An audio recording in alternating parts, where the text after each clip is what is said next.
देखती आंखों सुनते कानों को, अशरफ अली बस्तवी का आदाब। मेरे साथ दूसरे फ्रेम में आप देख रहे हैं डॉक्टर सलीम खान साहब हैं। आप इनको पढ़ते भी होंगे, उन्हें आप सुनते और देखते भी होंगे। डॉक्टर साहब, मुझे बताइए कि एक ऐसा चुनाव हुआ जिसमें हारने वाले खुशी मना रहे थे और जीतने वालों के चेहरों पर हवाइयाँ उड़ रही थीं।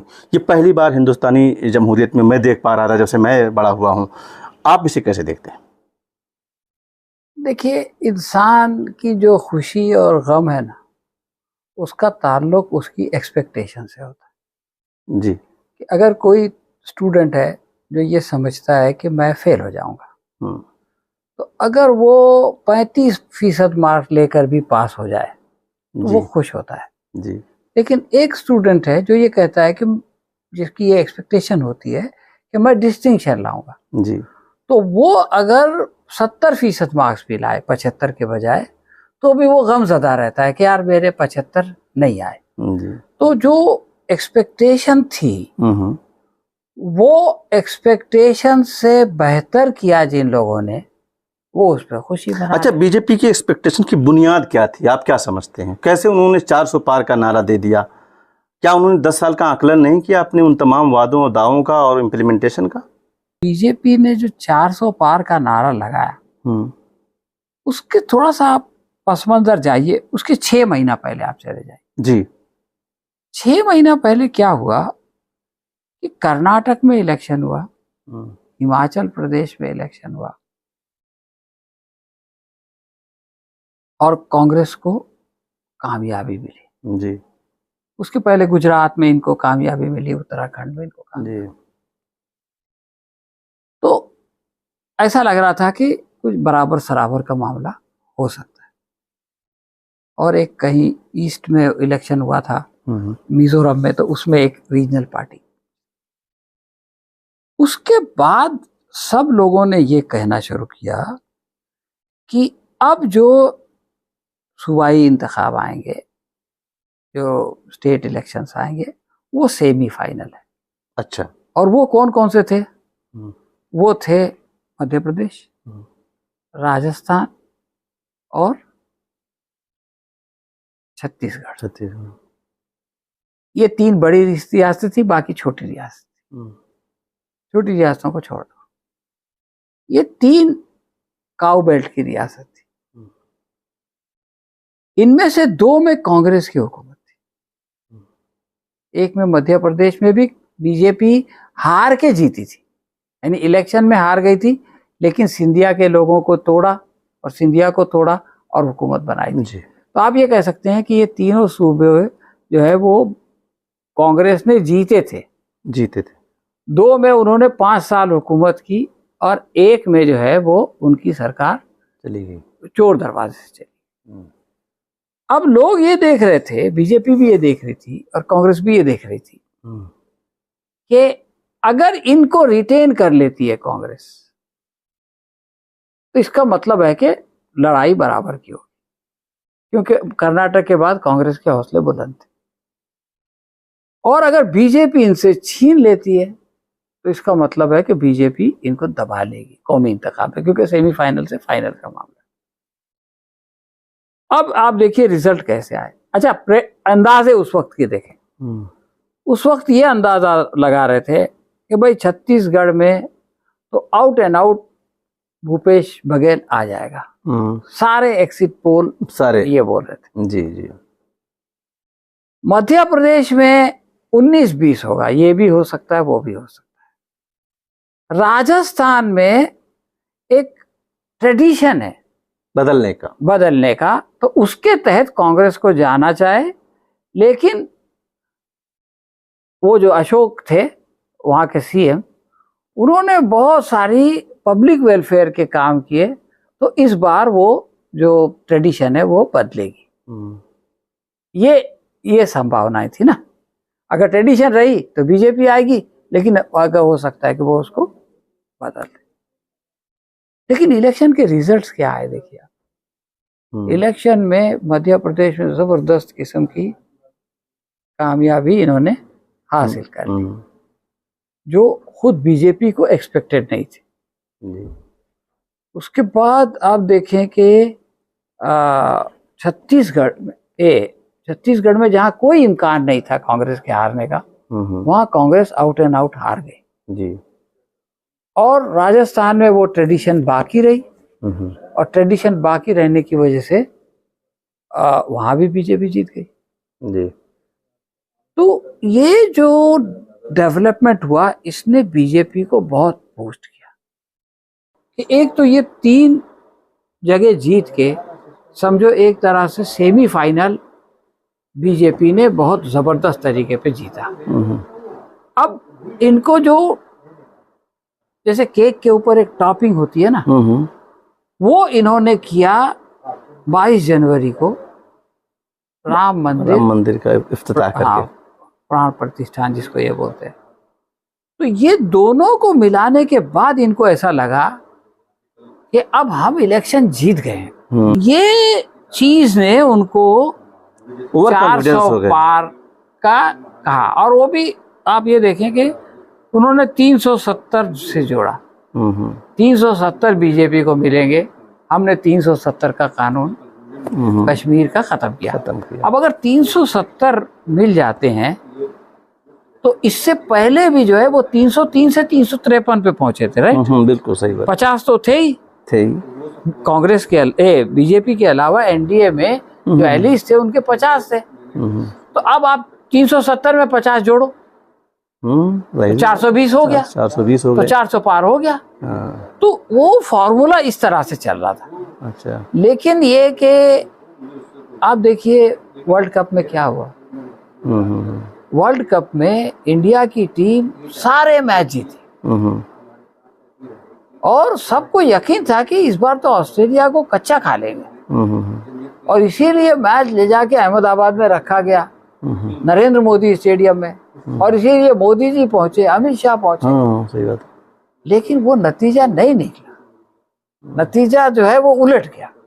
तो जिस तरह से खेल में नतीजे उलट जाते हैं वैसे इलेक्शन में भी नतीजे उलट जाते हैं। तो मुझे ये बताएं कि हिंदुस्तानी शहरी होने के नाते मैं ये जानना चाहूँगा कि हिंदुस्तान को इस इलेक्शन ने क्या मैसेज दिया है, उनके लिए टेक अवे क्या इसमें है? देखिए टेक अवे इसमें एक बहुत बड़ा टेक अवे ये है कि अगर हुकूमत, ये प्रशासन मीडिया को साथ लेके ये समझने लगे कि हम जो है वो लोगों को इमोशनली एक्सप्लॉइट करके या ख़राब ज़बान में बोलेंगे तो बेवकूफ़ बना के हम इलेक्शन जीत लेंगे, तो ये ख्याल गलत है, ये एक खुशफहमी है।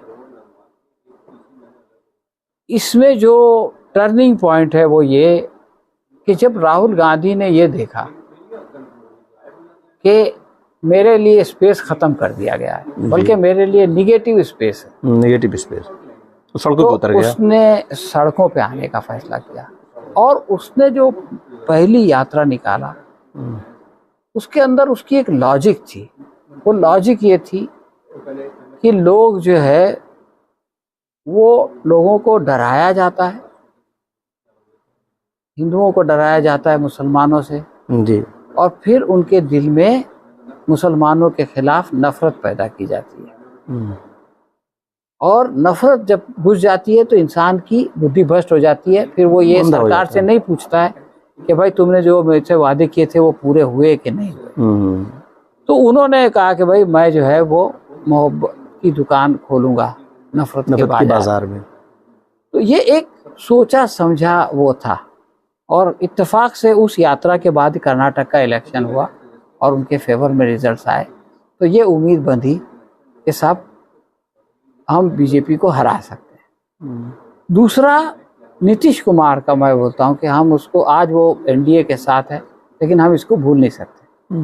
देखिए इंडिया में एक यूपीए थी जी, एक एनडीए थी, जो रीजनल पार्टीज थी उनका कांग्रेस के ऊपर भरोसा नहीं था, तो वो तीसरा महाज बनाने की कोशिश कर, तीसरा जो है वो अलायंस बनाने की कोशिश कर रहे जी बिल्कुल। और उसमें वो कौन लोग थे? ममता थी, उसमें अखिलेश थे, उसमें केसीआर थे, वो लोग नवीन पटनायक से मिले थे, उसमें केजरीवाल।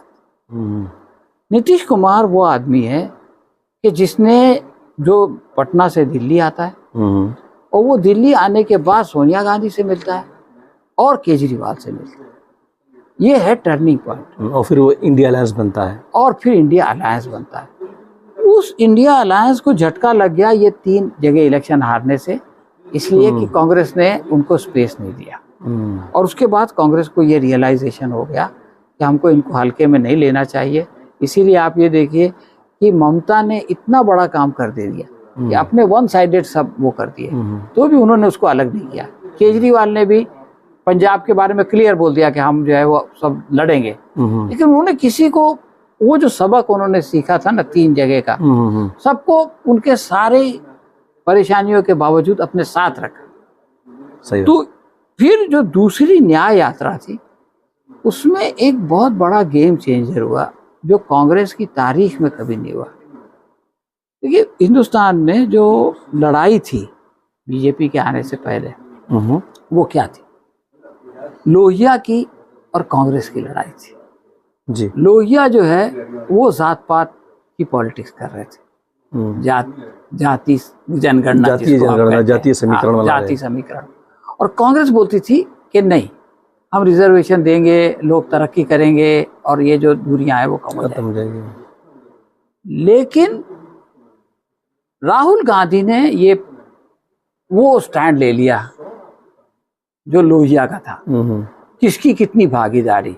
फिर उसने कहना शुरू किया कि सेक्रेटरिएट में 85 लोग हैं, उसमें इतने दलित है, उसमें इतने पसमानदा है, इनकी आबादी इतनी है। ये लैंग्वेज मैंने तो कांग्रेस की हिस्ट्री में कभी नहीं पढ़ी, बल्कि इससे तो झगड़ा था कांग्रेस। सही बात। तो ये जो चीजें हुई जो दूसरी न्याय यात्रा में कि हम न्याय दिलाएंगे, ये चेंजर है। और तीसरा जो चेंजर था वो एक देखिए जंग जो भी होती है, इलेक्शन भी एक जंग है, जंगी है। उसमें जो है वो एक आप नर्व वार होता है, साइकोलॉजिकली आप जो है वो अपने मुखालिफ को ढेर करते हो। तो इन्होंने जो 400 पार का नारा लगाया तो ये चाहते थे कि लोग इसमें उलझें कि 400 आएंगी या नहीं आएंगी, पार होगा या नहीं होगा। लेकिन उसका उल्टा असर ये हो गया कि इन लोगों ने कह दिया कि साहब ये लोग, उनके पहले इनके आदमी ने कह दिया, हेगड़े ने, कि 400 ला के जो है आइन बदलेंगे, वो हम कानून अपने दस्तूर बदलना चाहते हैं, संविधान बदलना चाहते हैं। अब जब वो संविधान बदलने की बात आई या की तरफ फैल तो वो जो है इनसिक्योरिटी जो दलितों में थी, ओबीसीज में थी, बढ़ गई। देखिए संविधान बदलने का मतलब क्या? आइन बदलने का मतलब है कि आइन के जरिए से जो फायदा मिल रहा है उन्हें मिलेगा, सीधा सीधा फायदा मिल रहा है रिजर्वेशन का, तो आइन बदलेंगे तो रिजर्वेशन खत्म हो जाएगा। ये डायरेक्ट इम्पैक्ट वाली बात थी। तो ये जो चीज है इसने ये इनके खिलाफ चली गई। जो 400 पार वाला मामला था ना वो इनके खिलाफ पड़ गया। अभी आपने देखा होगा कि पार्लियामेंट में जो कल ओथ ले रहे थे तो प्राइम मिनिस्टर बड़े ही एक तरह से सम्मान के साथ जो है कॉन्स्टिट्यूशन को माथे से लगा रहे थे, चूम रहे थे। तो ये जो एक दिखाया गया कि हमारा संविधान से ये कनेक्शन है, तो मुझे लगता है कि वो दबाव जो जिसकी वजह से इनको सीटें कम हुई और जो बताया जा रहा है कि ये फैक्टर बड़ा काम किया इलेक्शन में, इनसिक्योरिटी वाला, तो क्या ऐसा है कि वो उसको ये उससे जवाब दे रहे थे? खाली आप वो तो पेशानी को तो इन्होंने उस दिन भी लगाया था जिस दिन वो प्राइम मिनिस्टर का ओथ लिया था, लेकिन कल प्रधानमंत्री ने एक तकरीर लिखी इमरजेंसी पे। हाँ, आप उसको सुनिए। जी जी। वो ये कहते हैं कि ये बहुत खतरनाक दिन था और इस दिन संविधान खत्म कर दिया गया था। हाँ, जबकि संविधान तो संविधान अब इनको ये बात समझ में आ गया है कि अगर हमने जो है वो एंटी संविधान कुछ बोला, इन्होंने कांग्रेस के बारे में एक चीज मशहूर कर दी जो सच्चाई नहीं थी। वो ये थी कि ये मुस्लिम तुष्टीकरण वाली पार्टी है, मुस्लिम अपीजमेंट वाली पार्टी है। तो वो इसी तरह से संविधान, इनको सच्ची बात यह है कि इनको संविधान बदलने की जरूरत नहीं है, संविधान बदले बगैर ये वो काम कर रहे हैं। लेकिन रिजर्वेशन खत्म करने के लिए सबसे आसान काम क्या है कि आप जो है पब्लिक सेक्टर को प्राइवेट सेक्टर को दे, बस खत्म। प्राइवेट सेक्टर को दे ही रहे हैं। जैसे ही प्राइवेट सेक्टर में जाता है, जैसे ही ठेकेदारी आती है, रिजर्वेशन अपने आप खत्म होता है। तो इनको अगर रिजर्वेशन खत्म करना है तो इसके लिए कॉन्स्टिट्यूशन में ये लिखने की जरूरत नहीं कि रिजर्वेशन खत्म हो गया, चोर दरवाजे से ये काम हो सकता हो जाता है। और हो रहा है, हुआ भी है, हुआ है। सारे अदारे सरकारी अरे से भाई प्राइवेट में रेलवे चले ये गए, वो अब बड़ी चले बड़ी गए। 5 नवरत्न चली गई। तो मैं ये कह रहा हूं कि लेकिन जो परसेप्शन होता है वो परसेप्शन अगर इन्होंने नहीं बदला, अगर ये बीजेपी का जो उरूज हुआ है वो कहां से हुआ? बीजेपी का उरूज यहां से हुआ कि यूपी की मिसाल आप लें तो जो ओबीसी है उसको गोल बंद कर लिया समाजवादी पार्टी ने, मुलायम ने। इन्होंने क्या किया, ओबीसी इसको बोला कि भाई समाजवादी पार्टी तो यादव लोगों की पार्टी है, तो जो गैर यादव ओबीसी थे उनको इन्होंने अलग किया। बीएसपी में गए तो बोले तो जाटव लोग की पार्टी है, तो गैर जाटव एससी थे उससे उनको अलग किया और उनको अपने पास किया। तो इनके पास जो ताकत आई है वो ओबीसी की वजह से आई, और ओबीसी की तादाद ज्यादा है। तो ओबीसी अगर 2 हिस्सों में भी जाते हैं ना तो भी बड़ा बड़ा चंक है। तो अब अगर ओबीसी को ये बात समझ में आ जाए कि ये लोग जो है वो संविधान को खत्म करेंगे और संविधान खत्म करके हमारा रिजर्वेशन छीन लेंगे, और उनको एक बात समझ में आया है कि आज जहाँ पे हम पहुंचे हैं सोशली और पॉलिटिकली, उसमें रिजर्वेशन का बहुत बड़ा हिस्सा है, और ये सच्चाई है। तो ये जो कमंडल और मंडल की लड़ाई है ना, ये लोग ने कमंडल के जरिए से जो नाम निहाद ऊंची जाते हैं उनको तो अपने साथ किया, लेकिन अगर मंडल इनके खिलाफ खड़ा हो जाए तो ये नहीं सर्वाइव